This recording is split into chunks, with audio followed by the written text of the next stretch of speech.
오늘 신자의 고백이라는 제목의 말씀을 함께 나누겠습니다. 다윗은 그 아들 압살롬의 반역으로 인해서 도망을 쳤습니다. 아들이 반역을 했는데 조금 더 도망치고 살아서 무슨 영광을 누릴 수 있을까요? 다윗은 어떤 이후의 영광을 누리기 위해서 도망친 게 아니라고 말씀을 드렸죠. 다윗은 이 모든 일을 이루신 분이 하나님이신 것을 알기 때문에 하나님의 행하심을 볼 작정이었다, 이렇게 말씀을 드렸습니다. 그 관점에서만 피난길에서의 모든 사건들이 제대로 해석이 됩니다. 그렇게 가는 길에 지난 본문을 보면 제사장 사독이 언약궤를 메고 옵니다. 이거는 사무엘상 앞부분에 나오는 내용과 거의 흡사한데, 다윗은 가져가서 제대로 제자리에 갖다 놓으라고 말하죠. 언약궤가 우리를 살리는 게 아니고 우리를 구원한다면 그건 하나님이 하시는 거다. 그러니까 이렇게 우상숭배처럼 쓰지 마라, 이런 의미입니다. 그리고 나서 오늘 본문을 보면 무비보셋의 종이었던 시바가 다윗에게 와서 다윗을 돕습니다. 본문을 보면 떡 100개, 떡 200개, 건포도 100송이, 여름과일 100개, 그리고 포도주 가죽부대, 한 가죽부대를 준비해서 다윗을 맞이했습니다. 그러면서 다윗의 가족들과 왕과 함께 한 청년들, 피곤한 사람들에게 먹게 하려고 준비했습니다. 이렇게 말하죠. 1절입니다. 다윗이 마루턱을 조금 지나니 무비보셋의 종 시바가 안장 지운 두 나귀에 떡 200개와 건포도 100송이와 여름과일 100개와 포도주 한 가죽부대를 싣고 다윗을 맞는지라. 왕이 시바에게 이르되 너가 무슨 뜻으로 이것을 가져왔느냐 하니 시바가 이르되 나귀는 왕의 가족들을 타게 하고 떡과 과일은 청년들이 먹게 하고 포도주는 들에서 피곤한 자들에게 마시게 하려 함이니이다. 이 시바는 누구냐면 무비보셋의 종인데요. 무비보셋은 요나단의 아들로 그 사울의 손자입니다. 그러니까 다윗은 무비보셋에 대해서 아마 평생 죄인처럼 생각하며 살았을 겁니다. 요나단에 대해서는 다윗이 절대로 당당할 수가 없죠. 요나단은 사울의 아들로서 당연하게 왕위 계승 서열 1위였는데 사실상 그거를 다윗에게 아무 조건 없이 내어준 사람이 이제 요나단이었습니다. 물론 그것과 관계없이 하나님께서 다윗을 왕으로 세우셨기 때문에 다윗이 왕이 된 거지만 인간적인 고마움과 미안함이 다윗의 평생에 있었을 겁니다. 오늘 본문에 나오는 시바는 그렇게나 소중한 무비보셋의 종이었습니다. 그런 사람이 다윗을 맞이하러 온 거기 때문에 다윗은 매우 고마웠겠죠. 그래서 무비보셋은 어딨냐 이렇게 물었는데 그때 시바가 그가 지금 예루살렘에 있습니다. 근데 이제 이 나라를 다윗 당신에게서 빼앗아서 드디어 사울 가문인 자기가 차지할 수 있을 거라고 말하던데요. 거짓말이죠. 이렇게 말해요. 3절입니다. 왕이 이르되 너의 주인의 아들이 어디 있느냐 하니 시바가 왕께 아뢰되 예루살렘에 있는데 그가 말하기를 이스라엘 족속이 오늘 내 아버지의 나라를 내게 돌리리라 하는지라. 나중에 보면 다 거짓말이었습니다. 이게 거짓말로 이제 다 드러나는데 다윗은 그 얘기를 어쨌든 오늘 본문에서 들으면서 당황했겠죠. 무비보셋이 진짜 그렇게 얘기했어? 이렇게 이제 생각했을 겁니다. 그러면 야, 내가 이제 다윗이 좀 흥분해서 한 말인데 내가 무비보셋의 것을 다 너한테 주겠다 이렇게 약속을 해요. 4절에 왕이 시바에게 이르되 무비보셋에게 있는 것이 다 너의 것이니라 하니라. 시바가 이르되 내가 전하나이다. 내 주 왕이요 내가 왕 앞에서 은혜를 입게 하옵소서 하니라. 자, 시바는 다윗에게 거짓말로 무비보셋을 모함했고 다윗은 그 말에 속아서 무비보셋의 모든 것을 시바에게 주겠다고 약속했죠. 성경에 나오는 시바는 이렇게 거짓말한 자로 알려져 있어서 아마 이때부터 그 시바견이 나온 게 아닌가 제가 생각하는데, 하여튼 이 일이 사무엘하 19장에 가면 정리가 되는데 그 일을 조금만 살펴보면 사무엘하 19장은 압살롬의 반역이 다 정리가 돼가지고 다윗이 돌아온 상태인데 그때 무비보셋을 다윗이 다시 만납니다. 오늘 본문에서 만나고 싶었는데 시바의 거짓말만 들었고 그냥 갔거든요. 그리고 나서 19장에 가면 무비보셋과 다윗이 드디어 만나요.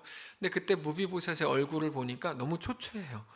사실 무비보셋은 다윗이 압살롬의 반역으로 인해 피난을 간 것에 대해서 그거를 자기 일처럼 여기고 그렇게 가슴 아파하면서 똑같이 괴로워하고 있었습니다. 그래서 그 표현으로 수염을 깎지 않고 기다리고 있었습니다. 시바는 분명히 다윗에게 무비보셋이 다윗이 빨리 망하고 자기가 그 나라를 차지하고 싶어하는 나쁜 인간이라고 모함했지만 실제로 다윗이 압살롬의 반역을 마무리하고 나서 돌아오는 길에 다시 만난 무비보셋은 시바가 말했던 그런 사람이 아니고 다윗의 아픔을 함께하고 함께 슬퍼하던 사람이었다는 걸 나중에 알게 된 거야. 무비보셋을 직접 본 다윗이 사무엘하 19장에서 무척 혼란스러웠을 겁니다. 그래서 그에게 다시 확인합니다. 그러면 그때 왜 시바만 보내고 너는 오지 않았냐? 너 혹시 시바가 말했던 게 진짜냐? 아니면 지금 네가 말하는 게 진짜냐? 이렇게 묻죠. 사무엘하 19장 24절인데요. 이렇게 돼 있어요. 사울의 손자 무비보셋이 내려와 왕을 맞으니 그는 왕이 떠난 날부터 평안히 돌아오는 날까지 그의 발을 맵시 내지 아니하고 그의 수염을 깎지 않고 옷을 빨지 아니하였더라. 그러니까 아픔과 고통을 같이 느꼈다는 거죠. 25절 예루살렘에서 와서 왕을 맞을 때 왕이 그에게 이르되 무비보셋이여 너가 어찌하여 나와 함께 가지 아니하였냐. 다윗은 그때 진실의 이야기를 듣거든요. 그때 깜짝 놀랄 만한 이야기였죠. 26절 대답하되 내 주 왕이여 왕의 종인 나는 무비보셋 자신입니다. 다리를 절므로 내 나귀의 안장을 지워 그 위에 타고 왕과 함께 가려고 했는데 내 종 시바가 나를 속이고 종인 나를 그러니까 이제 당신의 종인 나를 내 주 왕께 모함하였나이다. 내 주 왕께서는 하나님의 사자와 같으시니 왕의 처분대로 하옵소서. 내 아버지의 온 집이 내 주 왕 앞에서는 다만 죽을 사람이 되지 아니하였나이까? 그러나 종을 왕의 상에서 음식 먹는 자 가운데 두셨사오니 내게 아직 무슨 공의가 있어서 다시 왕께 부르짖을 수 있사오리이까? 그러니까 시바가 무비보셋을 속이고 혼자 갔다는 거죠. 무비보셋은 다리를 절기 때문에 빨리 걸을 수도 없고 당연히 뛸 수도 없는데 시바가 혼자 그렇게 빨리 가서 다윗에게 거짓말로 자기를 모함했다고 무비보셋이 다윗한테 다 얘기한 겁니다. 그게 이제 거짓말한 내용이 오늘 본문 사무엘하 16장에 나온 겁니다. 근데도 자기는 이미 힘이 다 빠진 사람이라서 시바가 그렇게 나쁜 짓을 한 걸 알면서도 어떻게 할 수 없는 그런 상황인 거죠. 너무 억울하고 슬프지만 현실적으로는 그러면서도 할 수 있는 게 아무것도 없어서 그렇게 마음이 하여튼 너무 힘든 상황입니다. 이 내용을 보면 시바 내가 이놈을 죽이고 싶은데 여러분 이 시바는 사람 이름이에요. 사람 이름입니다. 내가 시바 이놈을 죽이고 싶은데 그럴 수는 없고 사실이 이러이러하니 왜 사람 이름을 이렇게 지어가지고 우리는 참 사실이 이러이러하니 다만 왕의 처분대로 하옵소서 이렇게 말하고 있는 중인데 이제 무비보셋이 너무너무 화가 나 있는 상태였죠. 다윗이 어떻게 좀 처리 좀 해주길 바라는 겁니다. 다윗이 그때 이렇게 말해요. 사무엘하 19장 29절인데요. 왕이 그에게 이르되 너가 어찌하여 또 너의 일을 말하느냐. 내가 이르노니 너는 시바와 밭을 나누라 하니 무비보셋이 왕께 아뢰되 내 주 왕께서 평안히 왕궁에 돌아오시게 되었으니 그로 그 전부를 차지하게 하옵소서. 나는 그래도 만족합니다. 당신이 안전한 것만으로도 만족합니다. 이런 말입니다. 자, 상식적으로는 다윗이 무비보셋의 것을 다 무비보셋에게 돌려주는 게 맞습니다. 상식적으로. 왜냐하면 시바가 거짓말한 거 다 드러난 거니까요. 근데 다윗은 그렇게 하지 않고 그 반을 시바에게 줍니다. 그 이유는 오늘 본문 4절에 약속이 있었기 때문이죠. 자, 그래서 우리는 분명히 그때의 약속이 시바에게 속아서 하는 약속인데 그거를 왜 이렇게라도 지키려고 하는지 그게 이해가 안 되고 또 하나는 사무엘하 16장에서 다윗이 시바의 말을 들을 때 그게 거짓말인지 몰랐을까? 이런 의문도 사실 드는 건 사실입니다. 근데 있는 그대로의 내용을 잘 따라가면 한 가지 우리가 발견할 수 있는 게 나오는데 잘 보세요. 다윗은 시바에게 속아서 무비보셋에 대해서 나름대로 의심을 했어요. 16장에서 오늘 본문에서. 그래서 무비보셋의 전부를 시바에게 주겠다고 약속을 했습니다. 그러니까 잘 알지도 못하고 약속한 거죠. 다윗은. 여러분 다윗이라 그래서 항상 신중한 건 아닙니다. 자주 경솔을 합니다. 다윗이 경솔하게 또 한 거예요. 근데 시간이 지난 후에 무비보셋에 대해서 자기가 오해했던 거라는 사실을 알게 됐어요. 그러면 다윗은 시바에게 죄를 물어야 됩니다. 근데 그렇게 하지 않고 오히려 무비보셋의 반을 시바에게 주죠. 여러분 이거 굉장히 중요한 건데요. 왜 그럴까요? 다윗은 지금 자기의 믿음에 근거해서 그렇게 말하고 있는 중입니다. 자, 이거 어려운 부분이니까 잘 따라오셔야 돼요. 속아서 했던 약속일지 모르지만 그래도 약속은 약속이다 이 말인데 다윗이 지금 하고 있는 행동이 그때의 약속, 그 선언을 하나님이 들으셨기 때문이다. 이게 다윗의 논리입니다. 그리고 우리가 생각하는 그 생각하고 판단하는 옳고 그름보다 하나님이 주도하시고 이끄시는 모든 게 훨씬 더 중요한 실제라는 것을 다윗은 분명하게 알고 있었던 거죠. 그래서 이렇게 얘기한 겁니다. 만만치 않은 전개죠. 만약 우리 같으면 네가 나를 속였어? 그러면서 야 시바 너 이름 잘 지었다. 너 이름처럼 사는구나. 그러면서 이런 시바를 봤나? 그러면서 막 욕하고 죽이려고 그랬을지도 몰라요. 다윗도 예전이었으면 분명히 그렇게 했습니다. 다윗이 그런 캐릭터거든요. 근데 다윗이 이제는 그러지 않아요. 자기가 확인한 그 어떤 것보다 하나님이 더 크시고 하나님이 더 완전하신 분이라는 사실을 다윗이 지금은 믿기 때문입니다. 하나님은 얼마나 큰 분이냐면 다윗의 이제 그 마음으로 말하면 하나님은 얼마나 큰 분이냐면요. 다윗 자기가 두 눈으로 직접 확인하고 두 귀로 직접 들은 것보다 하나님은 더 크신 분인 걸 믿는 거예요. 놀라운 이야기죠. 여러분 이건 정말 놀라운 말입니다. 그래서 어쩌면 다윗은 아무것도 못하는 겁니다. 자기는 분명히 받고 들었는데요. 그거보다 하나님이 더 크시거든요. 시바를 정죄하지도 못해요. 그렇다고 무비보셋에게 신문하지도 못해요. 다윗은 오늘 본문에서 앞에 이것과 이어지는 19장에서도 마찬가지인데 세상 가장 무능한 자가 된 것처럼 보입니다. 근데 우리는 하나님의 말씀을 알죠. 하나님의 말씀이 뭡니까? 풀은 마르고 꽃은 시들지만 오직 하나님의 말씀만 영원하죠. 세상의 모든 것을 가졌어도 하나님을 잃어버리면 모든 걸 잃어버린 거고 세상의 모든 걸 잃었어도 하나님을 가지면 모든 것을 가진 겁니다. 세상의 모든 것을 갖기 위해서 하나님을 이용하려고 하는 지금 시대의 많은 사람들이 듣기에는 이상한 말처럼 들리죠. 하나님 때문에 세상 모든 걸 갖는 게 인지상정인데 어떻게 모든 걸 잃어버려도 하나님을 얻으면 다 얻는단 말이냐, 이렇게 따질 만한 사람들이 엄청나게 많을 겁니다. 지금 시대는. 근데 성경은 분명히 그렇게 얘기해요. 누군가는 이게 지혜라고 말하고 또는 저게 눈에 보이는 그것이 능력이라고 말하지만 우리는 오직 십자가에 못 박히신 예수 그리스도만이 우리의 능력이신 것을 알고 믿습니다. 그래서 다윗은 오늘 본문에 시바의 거짓말을 들었을 때도 어떻게 하죠? 그거를 확인하려고 하지 않고 확인하려고 하기보다 알았다라고 말할 뿐입니다. 여러분 이게 아무것도 아닌 것 같은데 대단한 능력입니다. 대단한 능력이에요. 다윗이 시바가 거짓말하는 거 몰랐을까요? 웬만해서 그거 모르기 쉽지 않을걸요? 어린아이들은 자기들이 머리 쓰는 거를 어른들이 모를 거라고 생각하지만 그 모르기 쉽지 않습니다. 알면서도 그냥 넘어갈 때가 훨씬 많았다는 걸 나중에 알게 되죠. 그게 다윗과 시바의 대화였는지도 모릅니다. 어쨌든 그 순간 다윗은 굉장히 무능해 보이죠. 그때 옳고 그름대로 바로바로 처단해야 될 것 같은데 그렇게 하지 않고 매우 어리석하게 속는 것처럼 보이니까요. 근데 하나님은 우리에게 다윗의 이런 모습을 보여주시려는 겁니다. 오늘 본문이 계속 그런 내용인데 그것도 한 번으로 끝나지 않고 또 한 번의 사건을 보여주세요. 그게 시므이의 저주죠. 다윗은 압살롬의 반역 때문에 신발도 못 신고 머리를 쥐어짜고 울면서 도망가고 있습니다. 너무 슬프고 외롭고 고통스럽죠. 그 고난의 길에서 시므이를 만납니다. 첫 번째 만났던 시바는 거짓말을 했고 그 후에 만난 시므이는 도망가는 다윗을 보면서 막 온갖 저주를 퍼부어요. 오늘 본문 7절입니다. 시므이가 저주하는 가운데 이와 같이 말하니라. 피를 흘린 자여 사악한 자여 가거라. 사울의 족속의 모든 피를 여호와께서 너에게로 돌리셨도다. 그를 이어서 너가 왕이 됐으나 여호와께서 나라를 너의 아들 압살롬의 손에 넘기셨도다. 보라 너는 피를 흘린 자이므로 화를 자초하였느니라 하는지라.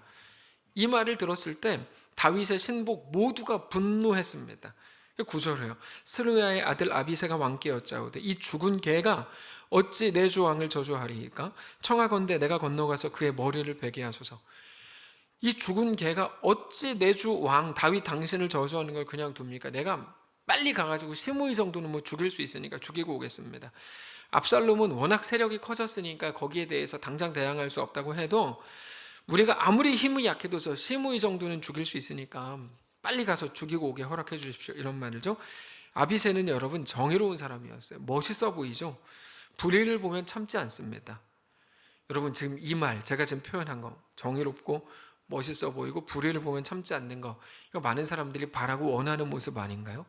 근데 성경을 보면 이런 모습은 성도에게서 나타나는 일이 거의 없어요. 재밌는 거죠. 자기 의로 꽉 찬 사람들에겐 이런 모습이 정말 자주 나타나거든요. 근데 성경에서 신자를 표현할 때 이런 표현을 많이 쓰지 않아요. 여러분, 굉장히 중요한 겁니다. 안 그래도 화나고 분하고 원통 터지는데 시므이가 마침 딱 잘 걸린 거죠. 그래서 저놈이라도 죽여버려야 우리 화를 좀 자제할 수 있을 것 같은 거죠. 그때 다윗이 이렇게 대답해요. 10절.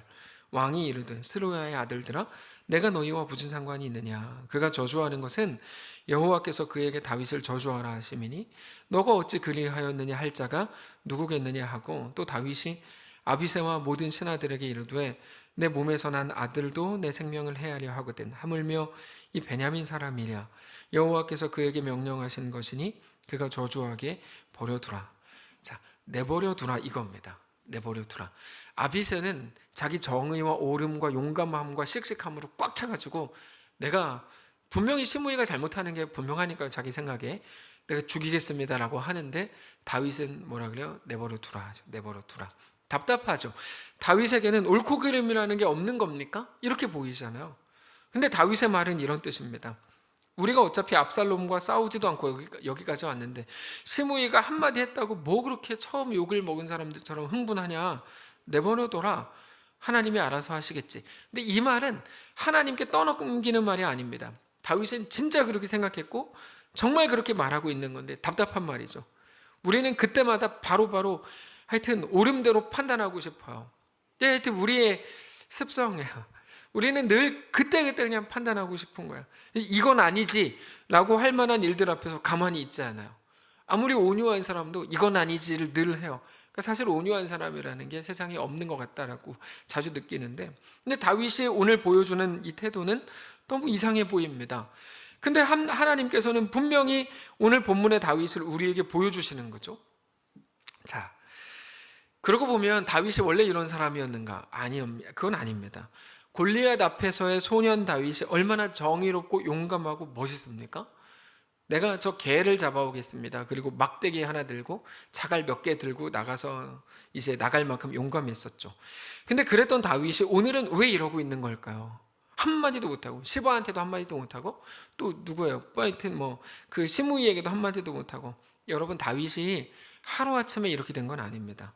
사울에게 그 긴 시간 동안 쫓기고 블레셋에 살고, 블레셋에서는 미친 척하고 을이 돼서 살았죠.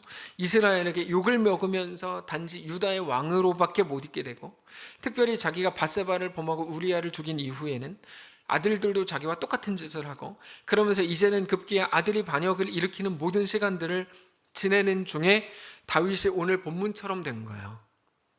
네. 그러는 중에 한 가지를 알게 된 거죠.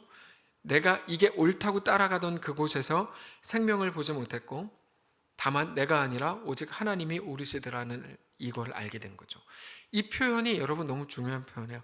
내가 이게 옳은 줄 알고 따라가던 그곳에서 나는 생명을 보지 못했고, 다만 내가 아니라 오직 하나님이 오르시더라, 이거를 깨달았다는 거죠.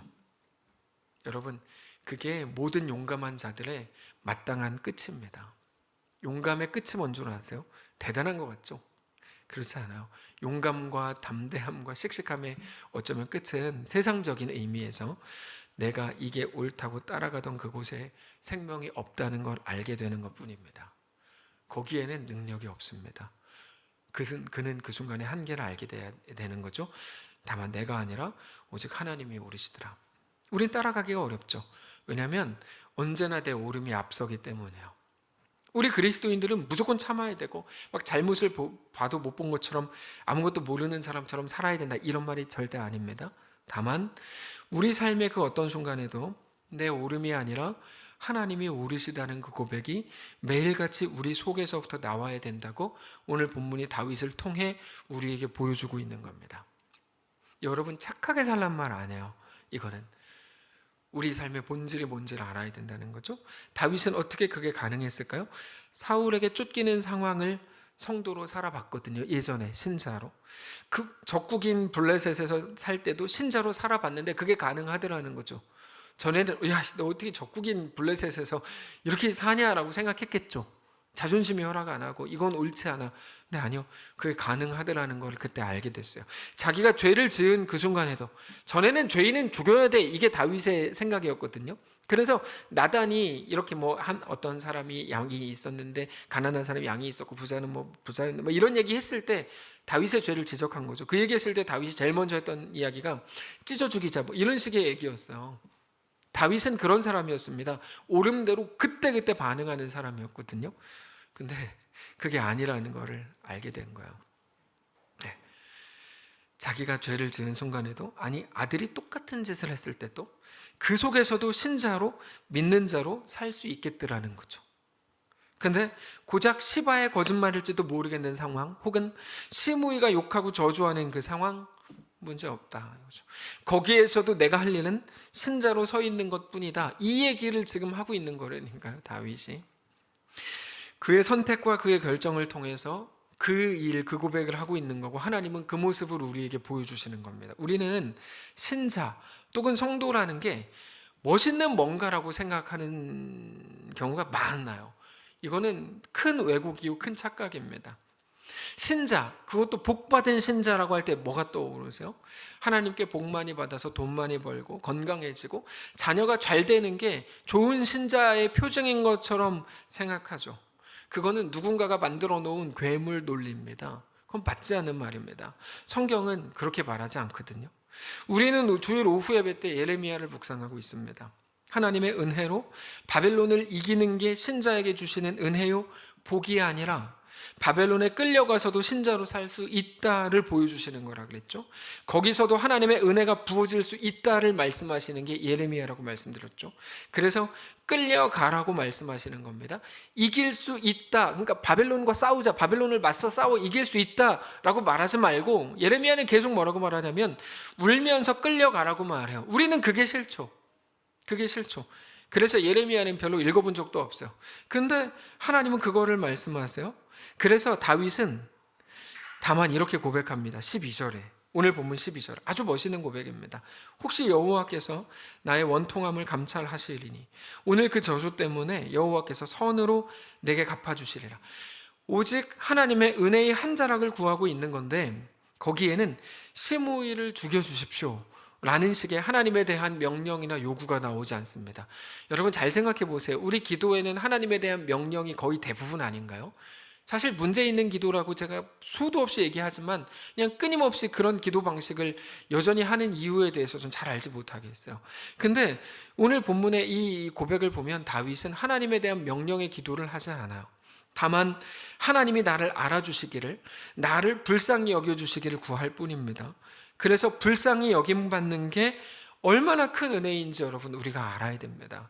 하나님이 우리를 기억하신다면, 우리를 보신다면, 우리를 아신다면 그거면 되는 거죠. 그거는 그 어떤 것과도 비교할 수 없는 겁니다. 그래서 12절을 다시 봐야 되는데, 12절에 나오는 이 나의 원통함이라는 말은 내 원함, 내 분함, 저놈을 어떻게 죽이지? 라고 하는 원망이라는 의미가 아닙니다. 이 말은, 이거는 이 히브리어 아인이라는 말을 이제 번역한 건데, 이거를 조금 더 정확하게 번역하면 이런 말이에요. 그냥 내가 가진 내 감정적 원통함이 아니고 내가 행했던 일에 대한 원통함이란 뜻이에요.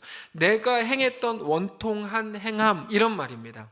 이 말이 무슨 말이냐면, 나는 그런 못된 짓을 하고 그렇게 연약하고 부족한 죄인인데, 혹시 시므이가 오늘 나를 저주한 거를 하나님이 듣고 나서, 야 그래 너 그 정도 수모 당했으면 됐어, 너 이만하면 됐어, 너 욕먹은 거 보니까 내가 이제 너 용서해 줄게, 너 충분히 그 죄값을 달게 받았어 라고 해주실지 어떻게 알겠냐는 거예요. 그게 12절입니다. 혹시 여호와께서 내가 행했던 원통한 행함을 지켜보시다가 오늘 그 저주, 시므이의 저주와 욕 때문에 나를 불쌍히 여겨서 여호와께서 내게 선으로 갚아주실지 네가 어떻게 하냐, 그 말이거든요. 놀라운 말이죠. 되게 멋있는 말입니다. 놀라운 고백이죠. 이게 바로 신자의 고백입니다. 시므이가 자기를 욕하는 거에 대한 원통함이 아니고 그 분노가 아니에요. 그 순간에도 자기의 죄와 자기 잘못과 하나님 앞에서의 연약함에 대해서 가슴 아파하고 있는 중입니다. 다윗은 모두가 시므이의 말을 듣고 시므이를 보고 욕하고 막 열받아가지고 내가 저 뭐 죽일까요? 이렇게 하고 있는데 다윗은 여전히 자기의 죄로 인해서 가슴 아파하고 있는 거죠. 지난주인가요? 지지난주일에 한번 말씀드렸던 거 생각나시나요? 바울이 평생 동안 자기의 죄 때문에 후회하고 눈물 흘렸을 게 분명하다. 그냥 회개라는 게 용서해 주세요 그리고 없었던 것처럼 하는 게 아니다. 그건 왜곡된 회개다. 그래서 영화 밀양에 나오는 거에 대해서, 영화 밀양이라는 거 하여튼 막 잠깐 언급을 하긴 했는데 그것과 비슷한 거죠. 하나님께서 사람을 이끌어 가시는 건 그런 방식으로 이끄시는 게 아니라고 말씀드렸죠. 회개는 용서해 주십시오 눈물 한 번씩 흘리고, 그게 회개가 아닙니다. 돌이킴인데 그건 만만치 않은 일이죠. 절대로 쉬운 게 아니에요. 오늘을 뚝딱하고 떨어지지 않죠. 어제까지 내가 용서해 줄게, 오늘 새로 살아. 하나님이 우리에게 주시는 건 또 한 번의 기회가 그래서 아닙니다. 그렇지 않습니다. 어제 이은 오늘의 나인 거죠. 어제에 대한 기억을 가진 오늘의 나로 살아가야 되는 거거든요. 그게 다윗의 모습을 통해 볼 수 있는 겁니다. 그래서 다윗이 멋있는 겁니다. 사실 성경을 보면서 한 사람을 안 높이려고 제가 정말 최선을 다하는데 오늘 본문의 다윗은 멋있습니다. 그리스도인은 비관적으로 살아야 된다는 말이 아닙니다. 나의 자금을 알고 내 죄인됨을 알고 내가 그렇게 연약한 것을 알 때 비로소 그것까지도 품으시는 하나님의 크심을 알게 되는 겁니다. 그래서 오늘 본문의 22절은 정말 놀라운 고백입니다. 여러분, 주홍글씨라는 말이 있죠. 이게 1850년대에 미국에서 쓰여진 소설, 원작 소설의 제목으로 알려져 있는데 이후에 영화들도 이제 많이 나왔죠. 한 사람의 잘못이 평생 동안 지워지지 않고 주홍글씨로 쓴 것처럼 그 사람을 이제 평생 따라다닌다, 이런 의미입니다. 이 말은 죄 지은 사람을 너무 불편하게 하는 말이죠. 분명 다윗의 마음속에는 주홍글씨가 새겨진 게 분명해요. 근데 이 주홍글씨는 그 사람을 하나님 앞에 매일같이 다시 서게 하고 볼 때마다 보이니까요. 자기가 죄인인 걸 확인하게 하고, 그래서 오늘 하나님의 은혜가 없이는 아무 쓸데도 의미도 없는 인생인 것을 깨닫게 하는 매우 소중한 말이죠. 바울이 뭐라고 고백해요? 죄가 많은 곳에 은혜가 많다, 이렇게 말할 수밖에 없는 이유가 바로 그것 때문이죠. 내가 용서해 주세요 한 번에 딱 그냥 끝났어요, 너 죄 없어, 이렇게 되는 게 아닌 것을 바울도 고백하고 오늘 본문의 다윗도 우리에게 보여주고 있는 거죠. 이거는 단지 다윗만의 고백이 아니고 바울의 고백도 똑같아요. 디모데전서 1장 12절인데 이렇게 말합니다. 나를 능하게 하신 그리스도 예수 우리 주께 내가 감사함은 나를 충성되이 여겨 내게 직분을 맡기심이니 내가 전에는 비방자요 박해자요 폭행자였으나. 여러분, 이거에 대한 분명한 기억이 바울 평생 동안 있었다니까요. 도리어 긍휼을 입은 거는 내가 믿지 아니할 때 알지 못하고 행하였습니다. 우리 주의 은혜가 그리스도 예수 안에 있는 믿음과 사랑과 함께 넘치도록 풍성하였도다. 보다 모든 사람들이 받을 만한 이 말이요, 그리스도 예수께서 죄인을 구원하시려고 세상에 임하셨다 하였도다. 죄인 중에 내가 괴순이라. 여러분, 온전한 신자는 언제나 저 고백을 하죠. 내가 죄인이죠. 근데 쇼하려면 내가 무슨 죄를 그렇게 크게 지었어, 이렇게 이제 얘기하겠죠. 여기에 귀한 구분이 있는데요, 신자의 고백은 내가 어떤 죄인인지에 대한 고백이 아니고 하나님이 얼마나 크신 분인지, 하나님이 얼마나 완전하신 분인지에 대한 고백이 메인이라는 사실입니다. 그래서 니네도 죄인이잖아 라고 하지 않고 우리 모두에게 하나님의 완전하심과 하나님의 은혜가 필요하다라고 말하는 중이죠. 하나님의 은혜는 다른 사람에 대한 정죄의 용도로 쓰이는 게 아닙니다. 다만 하나님 앞에서의 자기 고백으로 쓰이는 겁니다. 자기의 못남에 대한 원통함, 낮아짐, 겸손, 그때 비로소 하나님의 은혜와 위로와 긍휼을 깨닫게 되는 거죠. 내가 스스로 죄인인 거를 고백하지 않는데 무슨 수로 하나님의 은혜가 들어오냐고요. 거기 하나님의 은혜가 들어올 게 뭐가 있냐고요. 자기가 죄인이야, 용서 다 받았다는데 무슨 하나님의 은혜가 오늘 필요하냐고요. 말도 안 되는 소리죠. 나는 죄인입니다. 나는 폭행자요 박해자요 비방자입니다. 나는 이런 연약한 사람입니다. 매일같이 후회해야죠. 당연히 한숨을 쉬어야죠. 가슴 아파해야죠. 가슴에 애려야죠. 그때 비로소 하나님의 은혜가 그 순간 우리에게 임하는 것이기 때문입니다. 그렇게 볼 때 다윗은 오늘 본문에서 비록 우리 눈에 보기에 고통의 길을 걷고 있는 것 같지만 인생에서 가장 풍성한 은혜를 누리고 있는 중입니다. 잘됨이라는 것과는 비교할 수 없이 더 깊고 풍성한 하나님의 은혜가 다윗의 마음에 있는 것이죠. 물론 시므이는 아무것도 몰랐죠. 그래서 끝까지 쫓아오면서 다윗을 욕하고 저주합니다. 13절, 다윗과 그의 추종자들이 길을 갈 때 시므이는 산 비탈로 따라가면서 저주하고 그를 향하여 돌을 던지며 먼지를 날리더라.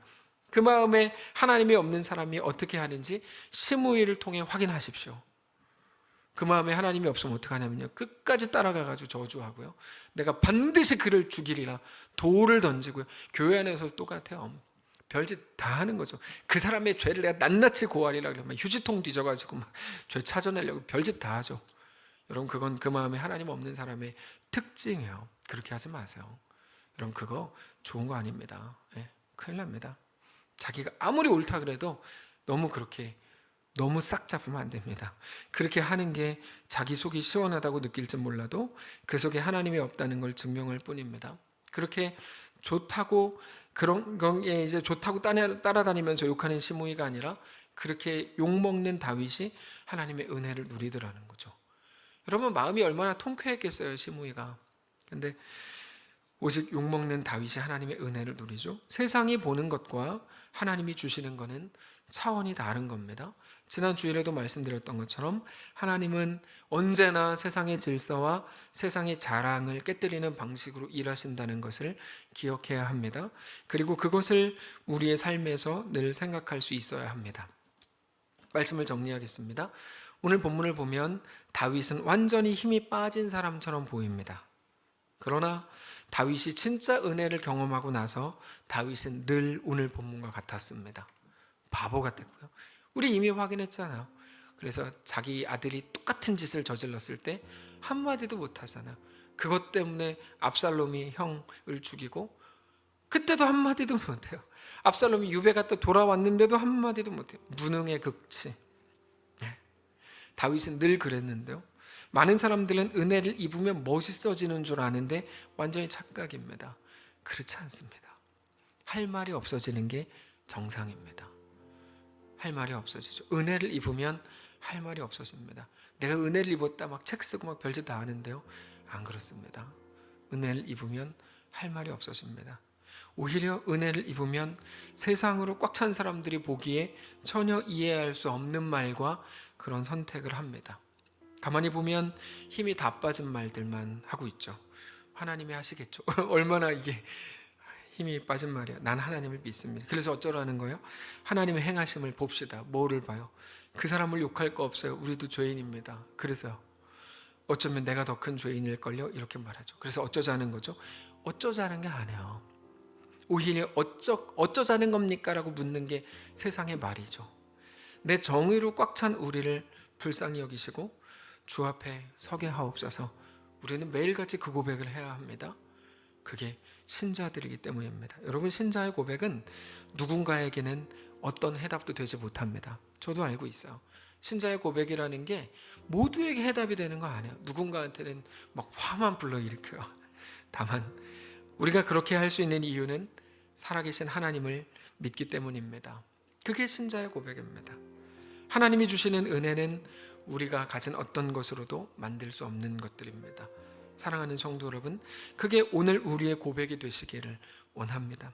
아까 예배 처음 열면서 했던 찬양인데, 주 내 소망은 주 더 알기 원합니다. 이전보다 더 가까이 가기 원합니다. 오 주의 품에 기대기만 원합니다. 주의 사랑으로 변화시켜 주시옵소서. 여러분, 힘이 다 빠지는 고백이죠. 정말 힘이 빠지시는 고백이세요. 살아계신 하나님을 우리가 고백하는데요, 주 사랑으로 날개치며 오르게 하소서. 은밀한 곳에 영원히 거하게 하소서. 오 주의 사랑 부끄러워하지 않겠어요? 주의 사랑으로 변화시켜 주시옵소서. 너무나 귀한 이 고백이 오늘 우리의 고백이시기를 원합니다. 우리의 모든 삶이 그렇게 하나님 앞에 이제는 온전해지고 이제는 더 성숙한 신자이시의 삶이 되시기를 원하고, 특별히 세상 어떤 것으로도 얻을 수 없는 귀한 은혜와 샬롬으로 가득 채워지시기를 주님 이름으로 축복합니다. 찬양합시다.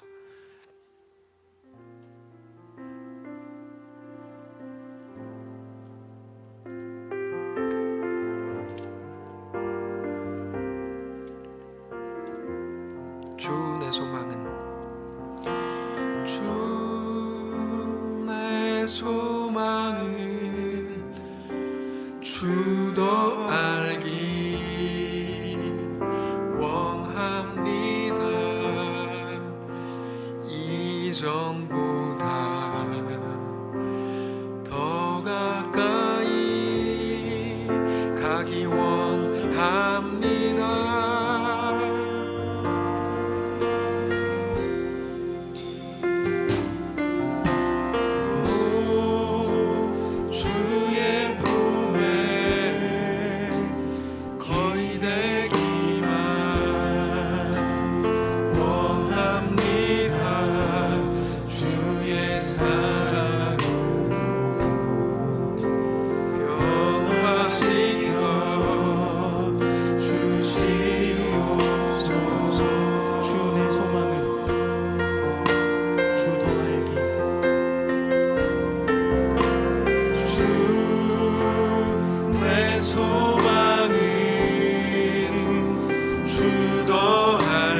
거친 풍랑에도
거룩하신 하나님, 그렇습니다. 우리 앞에 있는 일들은 우리를 요동치게 하려고 지금도 뛰노는 중인 것처럼 보입니다. 우리를 흥분시키려고. 그래서 우리에게서 내가 저 개 같은 시므이를 가서 죽이고 올까요? 그 말을 우리 입에서 꼭 끌어내고 싶은 거겠죠. 근데 오늘 우리 입술에 예수를 믿는 자의 고백을 갖게 되기를 원합니다. 내 열심히 이끌어간 그곳에서는 생명이 없더라. 오직 하나님만 나의 왕이요 전능자요 전부이더라. 그 고백, 그 승리자의 고백이 우리 입술에서 시작되는 날 되게 하옵소서. 하나님, 우린 연약합니다. 우리는 더 씩씩하고 더 용감하고 싶습니다. 세상 모든 사람들이 우리를 우러러 봤으면 좋겠습니다. 사람들 앞에 우뚝 서고 싶습니다.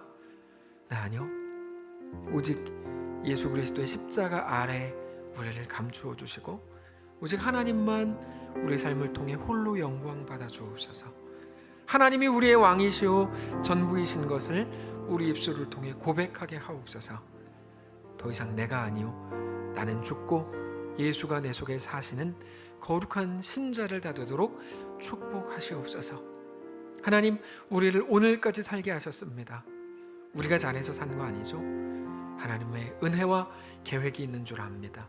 하나님의 이끄심 앞에 바싹 엎드리게 하시고 그렇게 우리 주님과 믿음으로 동행하는 살아가는 모든 성도들 다 될 수 있도록 인도하시옵소서. 우리의 걸음에 우리 이름이 남지 않게 하시고 오직 하나님의 이름만 남게 하시고 우리의 걸음에 우리의 세상의 자랑이 다 사라지게 하시고 오직 하나님만 홀로 영광 받으시는 믿음의 백성들의 삶이 다 되도록 축복하시옵소서. 감사드리며 살아계신 우리 주 예수님의 이름으로 기도합니다. 아멘. 하늘에 계신 우리 아버지여, 이름이 거룩히 여김을 받으시오며 나라가 임하시오며 뜻이 하늘에서 이룬 것 같이 땅에서도 이루어지이다.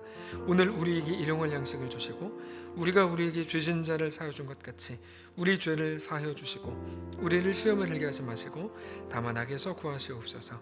대개 나라와 권세와 영광이 아버지께 영원히 있사옵나이다. 아멘.